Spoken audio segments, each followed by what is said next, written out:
In today's video, I'm going to teach you how to contact Smartsheet Support and submit a helpful support request.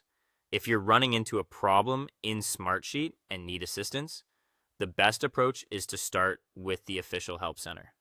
This is often the fastest way to either solve the issue yourself or get connected to the right support channel. The goal is not just to contact support, but to do it in a way that gives you the best chance of getting a quick and accurate response. Begin by opening the Smartsheet Help Center. Once you're there, don't immediately jump to submitting a request. First, search for your issue. This step is important because many common questions, errors, and feature-related problems are already explained in support articles, troubleshooting guides, and help documentation. Try using a few clear keywords that match the problem you're seeing. If an article solves the issue, you can save yourself time right away.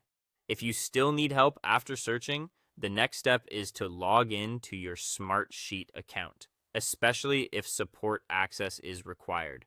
Being signed in can help verify your account and may also show you the correct support options available for your plan or role.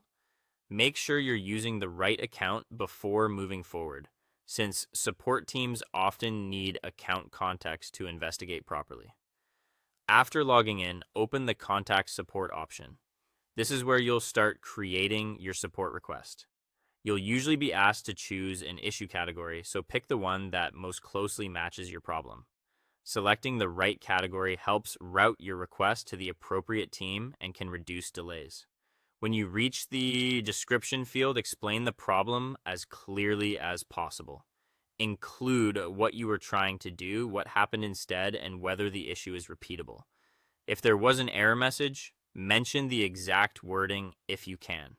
It's also helpful to note when the problem started and whether it affects just one sheet, one user, or multiple users. If needed, attach screenshots to give more context. Visual details can make it much easier for support to understand what you're seeing. Once everything looks complete, submit the request and wait for Smartsheet Support to respond. After submitting, keep an eye on your email or support notifications so you don't miss any follow-up questions. If support asks for more details, responding promptly can help move the case along faster. That's the full process for contacting Smartsheet Support effectively and making sure your issue is clearly reported from the start.